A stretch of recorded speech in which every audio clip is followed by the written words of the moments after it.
Alright, welcome to the How to Play for Grimcoven. We are going to go over the demo scenario in the How to Play guide, and yeah, it's a little weird, but it's okay. This is actually a really good demo. It explains a lot of the basic functions of the game and how the game works. So, Grimcoven is a boss battler, but you also have to deal with environmental hazards and everything else. The system works by using these dice and placing them in the appropriate slots to get their actions. Our dice have been preset by the game's rules that it wanted us to do, because reasons. But we are fighting the Undead General, level 1, with our player setup. So we have the Gunslinger and the Duality. I'm just going to show you the Gunslinger right now. You have this red token here. This is your corruption track marker, and if you notice, it goes from 0 to 20. These lock points are actually really important, and every time you basically get a Blood Echo, you can spend it at the end of the round to unlock more abilities from your characters. And this is the deck of cards. These are the evolutions. What these allow you to do is they open up more slots for your dice that you can place and give you special abilities. Sometimes they'll give you passives. It is a really, really cool system. But the starting setup, it wants this. So you'll put your marker at 0. You're going to take the matching chit to the board color. I'll just imagine this as being purple. You'll place it there. This is your health tracker.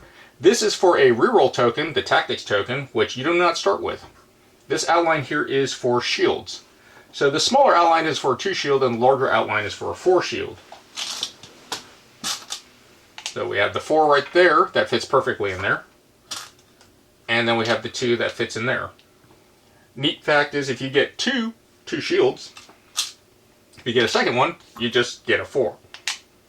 The problem with this, if you take any damage, that 4 shield is completely removed. So the more slots you get, the more armor, the better your chances are of survival. As far as damage goes, you just lower this dial, and then you have your board. So overview of the board, you have the run mechanic, and how this works is you're going to place dice, matching the symbol to get the action. So here run says move up your foot value. On your board, it's 2, so you move 2 spaces. Here we have sprint. This is actually really important. It requires you to actually have this momentum symbol. It says move up to your speed, +1, and then you can go through portals. This is the only way to actually use the portals without using some other jank event stuff. This blank slot here, any die can go in here. This is for tactics. This will give you 1 tactic token that fits in the board. Your tokens are limited to how many open spaces you have on your cards. So here, you can only put the 2 and 4 shield, but if you had another one, you could put more stuff. The same for the tactic token spot. And last, we have cleanse. This is the magic symbol. Cleanse is really important because the status in this game, they're kind of rough. And some of them will actually turn off, and you will have to cleanse. Your character always has their basic ability. This has a open slot, so any die. And it says forge a bullet. And this is a special mechanic specifically to the Gunslinger. The starting equipment it wants to use is the long rifle and the scout armor. These icons up here will tell you what dice. I really do not like this iconography. It's really hard to read the colors, but it's like black and 2 blues or something. And then we have like the dagger, deal 1 damage in 2+ range of line of sight. Here we have double momentum. If your die face, with the double momentum, if you have that, you can put there and get that action. But one of the things that the game does is kind of forgiving but less action efficient. If you have 2 singles, you can stack both of them to get that action. And it works with all the equipment and items. Setting up the game. So right now, we have the board set up for the boss. We are using the exclusive mat. And what it's going to want for the initial setup is it's going to want 4 events that are Undead General, and one of them is going to be the Iron Skin. And then 4 random events and 3 Undead General event cards and Iron Skin. So we've set that up. And that's the event deck up here. Up here we have the Shape-Shifting Force. This is a randomized environment, but for the scenario it wants us to use this. It's a fixed card. As for our enemy minions who will be spawning in to be our blood banks, we have these assassins. They are convicts, or the convicted. Do not use the undead ones. Here is a spot for elite. The game setup wants us to put this little white token on. This is just a reminder token. and it tells you to put the card face down. He will be revealed. Here is our attack lane for how the boss is going to work. So General Don's first attack is going to be this. This is his second attack on the next turn, and this is attack deck. When the attack deck is empty, it will get reshuffled unless you have defeated enough of these, and when you defeat one of these, basically attack him at a point and take him over, they become a trophy. They're going to give you a blood value, this 3 and 2. This is a really cool mechanic. Whoever kills this part will get the full 3 payout, and everyone else in the game will get the second part. So that's a really cool system. One of the things that I really like about this is the fact that you have this little experience board that can go up to like level 8. But if you notice these 3 slots and these numbers, it correlates to a body part. So that's pretty neat. Works the same way with the elites also. We have the stage deck, which bad things happen. Then we have our undead general.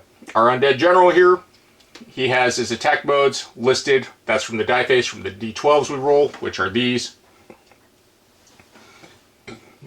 And then, of course, it's going to explain his banners and all the other stuff.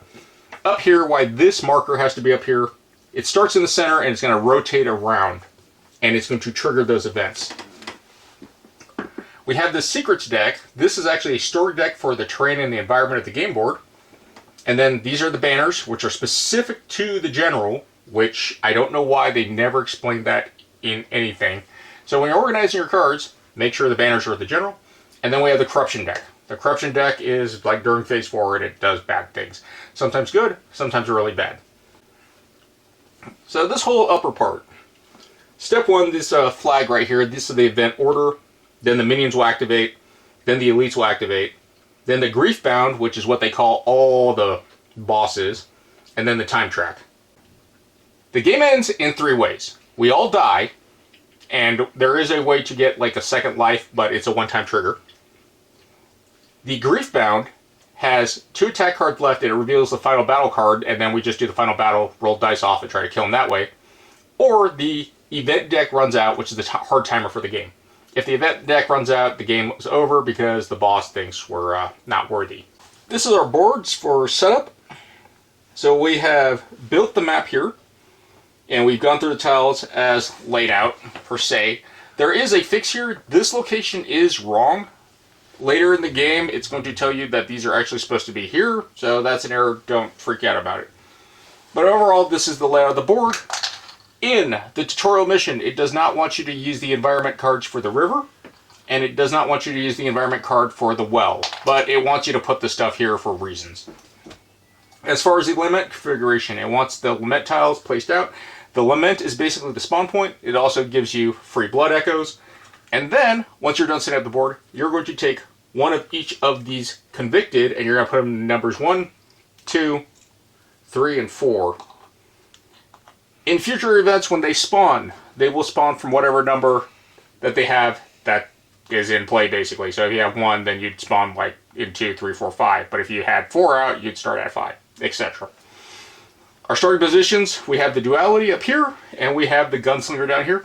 These are portals. These allow you to teleport in between these locations. It does require that you use the sprint action. As far as certain location restrictions, again, we don't have to worry about this, but we've played this with the rules, and this does some janky stuff. You have this icon here for no boot and no line of sight, basically. Here you can be in it, but you have no line of sight through it. You have line of sight out of it, but not into it. And then here you can't go ever. Same with this little watermark. And then we have the Griefbound. The Griefbound, so minis in the location. You can have up to 4 miniatures in a location. Or 3 if it's the Griefbound. The Griefbound takes up the size of 2 minis.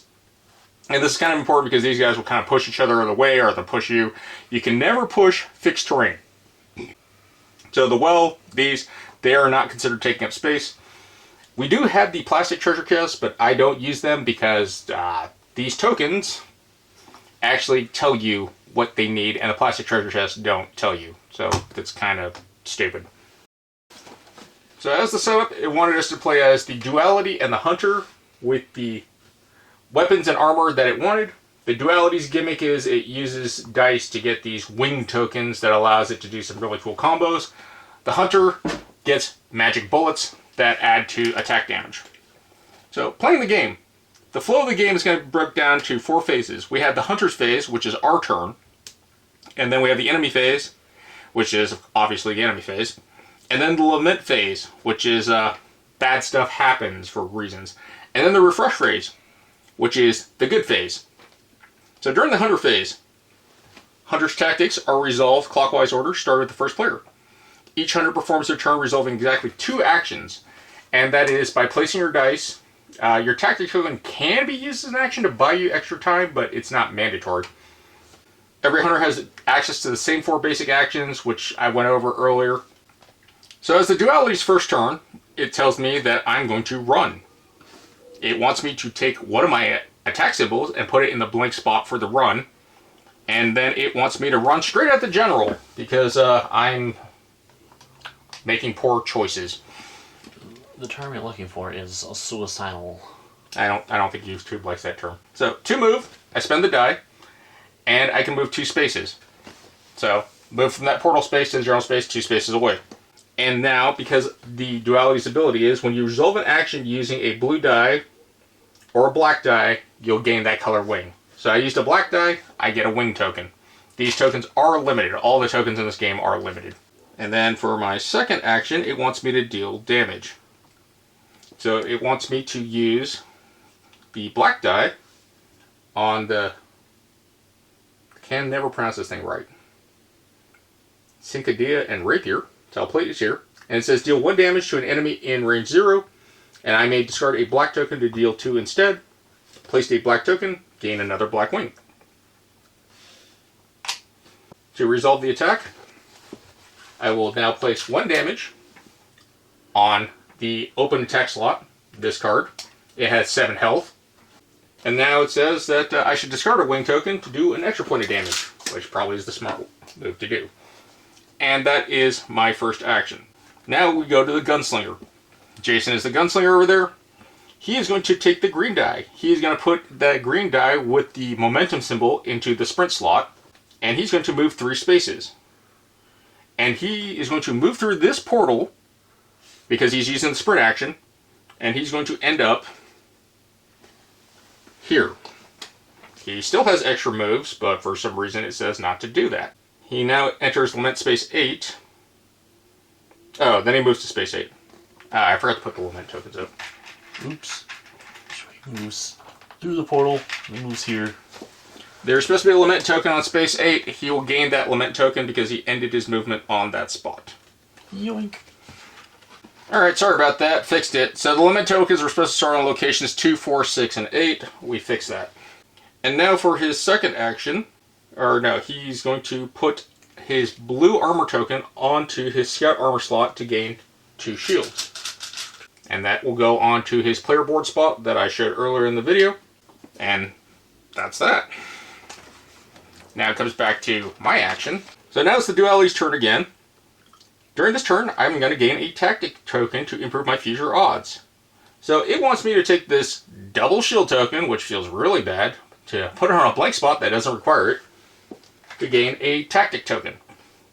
And I have 1 slot open for it. A tactic token allows me to re-roll all my dice that I have not used.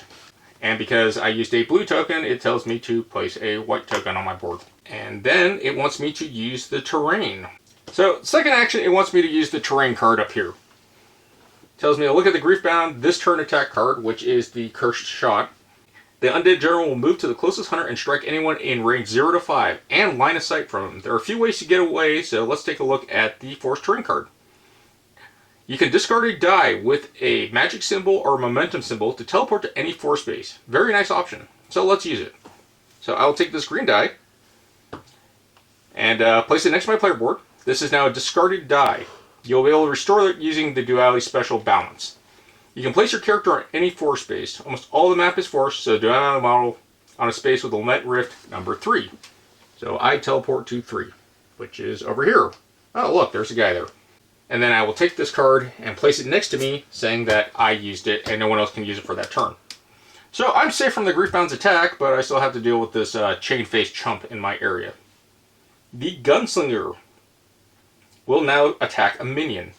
They will take their black die and put it on the long rifle. And they will target this guy all the way here.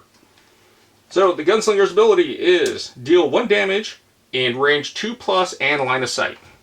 Oh, he was supposed to move. I think he was supposed to move here when he moved. Oh.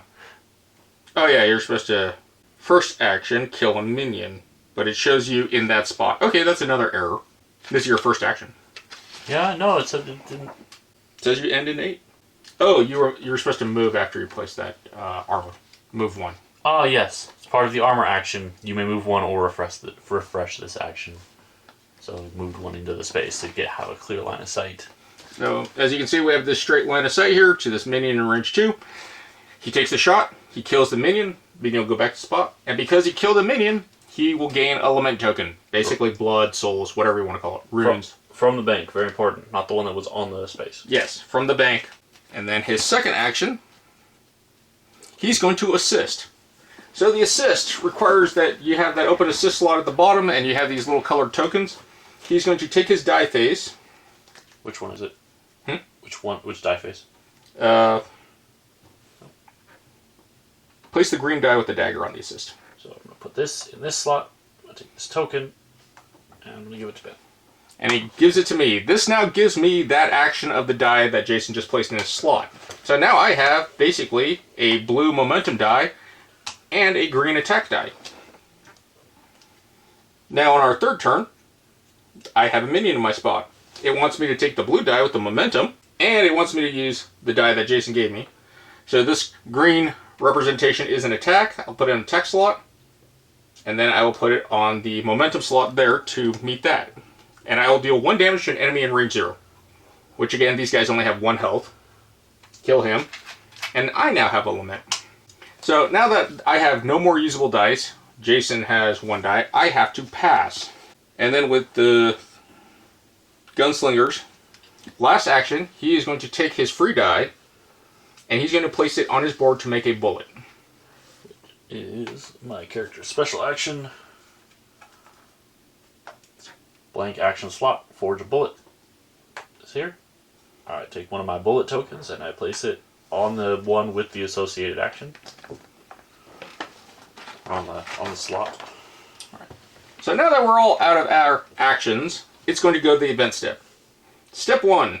First, we're going to resolve all permanent events. But there are no permanent events right now, so we don't have to worry about it. Then, we will draw the event card. So, the top card is Iron Skin. Place 1 lament on Rift 8. The Griefbound gains 2 shields for each hunter in their line of sight. Right now, Nobody. no hunters in their line of sight. Each enemy in range 1-1 from the Griefbound gains 2 shields. So this little minion now is a little bit harder to kill. If you are fighting the Graveyard Dragon, we are not, so the rest of this card Is discarded. this whole section of it right here can be ignored, and the card is discarded. Next, we are going to activate the minions. So, step 2. This step handles the activation of all minions on the map. While they're the weakest type of enemy, they should not be underestimated. A careless hunter may quickly find themselves overwhelmed. Each minion activates 1 by 1, starting one closest to any hunter. If 2 or more are close equally, choose the hunter with the highest corruption on the corrupt track. If there's still a tie, choose whatever you want. Minions will follow a simple behavior pattern. Check the topmost condition first. If it applies, resolve the action. Activate the minions. Look the Assassin minion card. There are 2 actions. The first one depends on a specific condition. Duality is in 0-3 of the minion in Lament Rift 1. So, place this minion on the space of the duality, which kind of sucks because he has armor. The assassin would normally attack with 2 dice, but there's only a single hunter on duality space. Therefore, the assassin gets +1 die. So he's going to roll 3 of these dice. On attack, check the result of the minion card. For each claw rolled, lower the health on duality by 1. Ignore the other symbols. The duality has a shield token. Lower the damage by 2. You may do this wish. So roll the 3. We have 2 claws and a starburst, which doesn't matter. So that's 2 damage.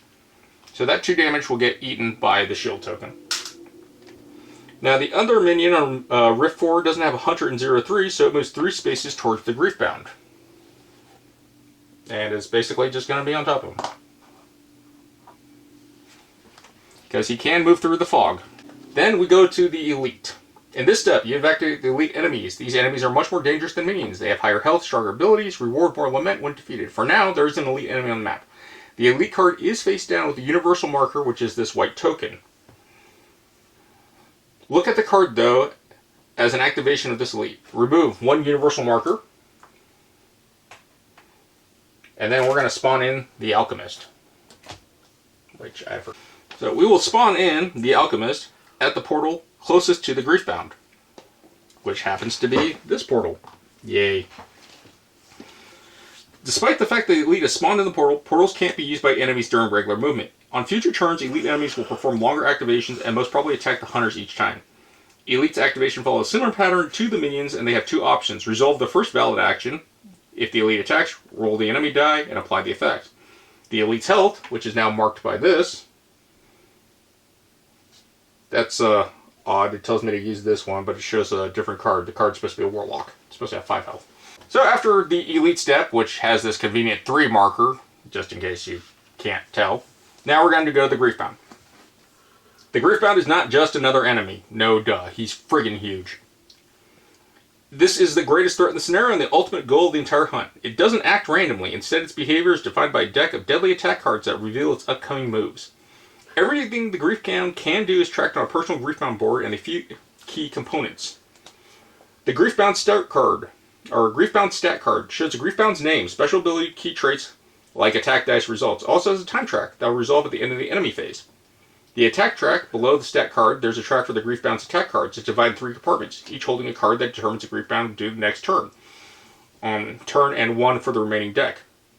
The opportunity card, hidden under the current attack card, revealed when the card is removed. This is an additional reward for the hunters if they manage to get rid of the card in that turn slot. So that's a really cool thing I forgot to mention earlier in the game.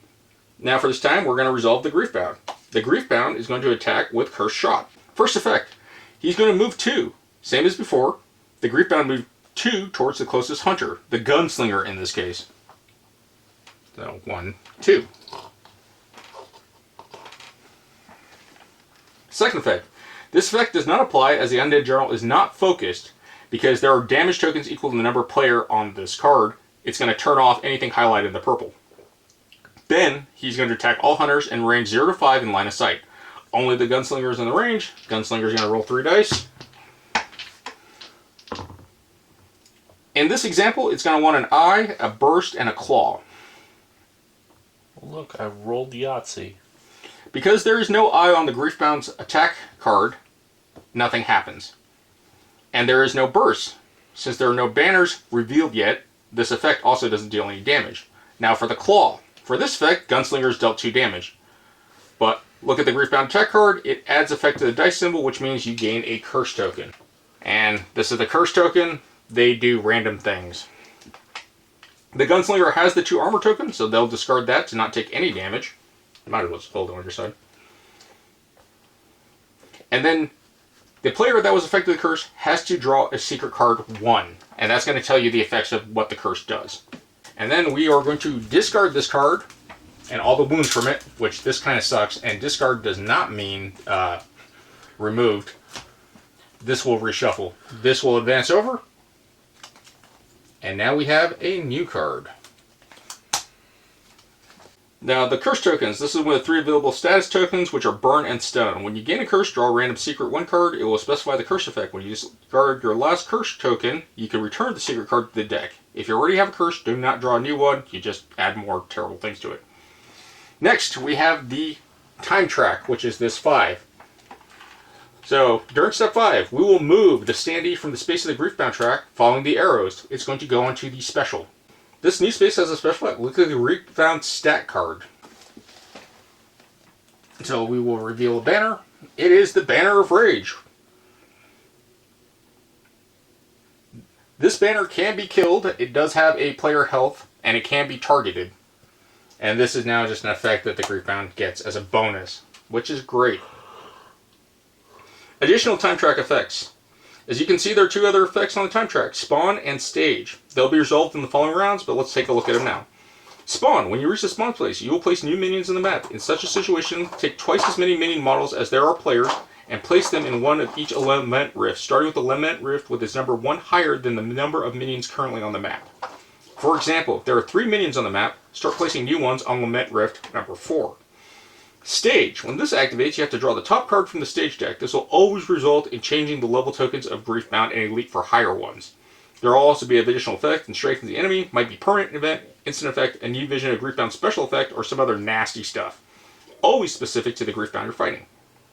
Important. There can only be 8 minions on the board, so if you run out, you don't have to place more. So the Lament phase, this is the final phase, or second to final phase, we're going to draw corruption cards. Each one of us is going to get a card. So during the Lament phase, we are going to draw corruption cards. The first card of the deck is Uring. It has 2 distinctive parts. If you have any hunger tokens, you have to resolve the hunger effect first. It represents the Lament set urge to make other living beings suffer. But fortunately, you can skip this for now because you don't have any hunger. So at the bottom, it's going to say check your corruption and resolve. My corruption right now is at 0. I have no corruption. So it tells me that I can add 0 to 6, I can move, or I can gain 2 armor. So right now my decision is, I think I'm going to gain the 2 armor. Actually, I think I'm going to move. So I'm going to move to 6, and I ended my movement, so I'll take this. And the Gunslinger is going to draw Carnivorous. The Gunslinger also has no hunger, so they're going to check the corruption and resolve.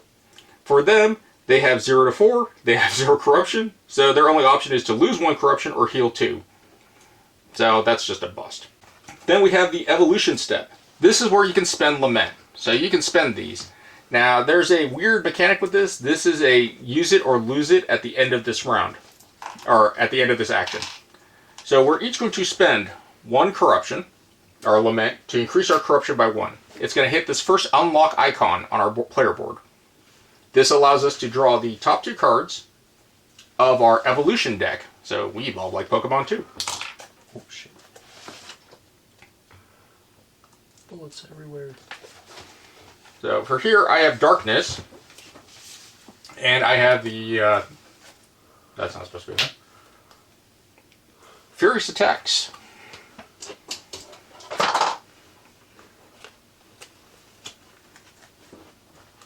Wow, these are not helpful.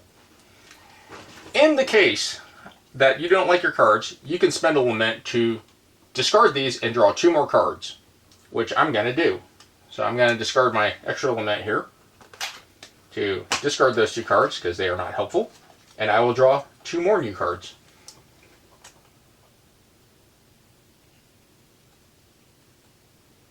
Wow, these are not great. Alright, and this actually brings up another cool point. So now, I don't want any cards. The game does not punish you for not taking cards. Instead, I can now pick whatever die I want.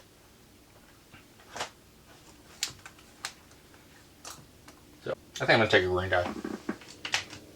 So now I can add a green die. So now I have 6 dice. It'll give me more actions. Jason has his choice with what he wants to do. I'm in the same boat. I'm not liking these. I don't have this. This is not a bad card. I just do not have the correct dice for it at the moment. So I'm going to go ahead and also spend a Lament to redraw. And then one final option that you can do. The next Lament unlock slot, you can instantly go up to the next slot, but you will not get any cards or dice for doing it. The Gunslinger chooses to go to level 4. Yeah. But they do not get, like I said, no rewards for doing it. The advantage of doing this is that it accelerates you towards flipping your character board and getting more powerful-ish. And the final action for the Lament phase is discarding Lament. So like I said, if you don't use it, you'll lose it. And then we go to the refresh phase. Now it's time to prepare for the next round. So I will pass the first token marker, or first player marker, which is this cheap cardboard thing, even though I got the acrylic tokens. It should be a cat. It should be a plastic cat. You will collect all your dice that you've used, and you'll re-roll them.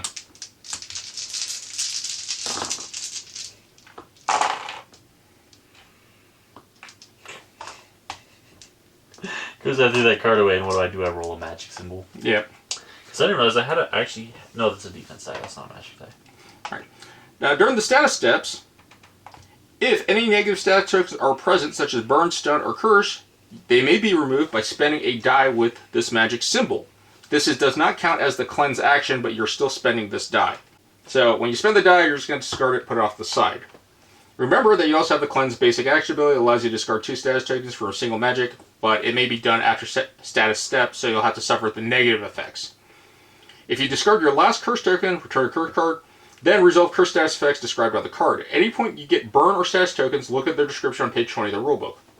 Final rules, how to win. You have to remove all but 2 of the grief-bound attack cards, then the final act triggers. You will face the final attack card. Only if you manage to survive this ferocious attack and remove this card, you win. To find out more, read final acts in the rulebook. How to lose. Running out of time. If you have to draw an event card, but there's no more events in the event deck, you're out of time. Griefbound deemed you unworthy, and we've lost. Critical injury. When a hunter's health is reduced to 0, resolve the following. Heal 1. Discard all status and hunger tokens. Draw and read secret card 2. As long as you have secret card 2, which is critical injury, next to your hunter board, you are ignored by all enemies and negative game effects.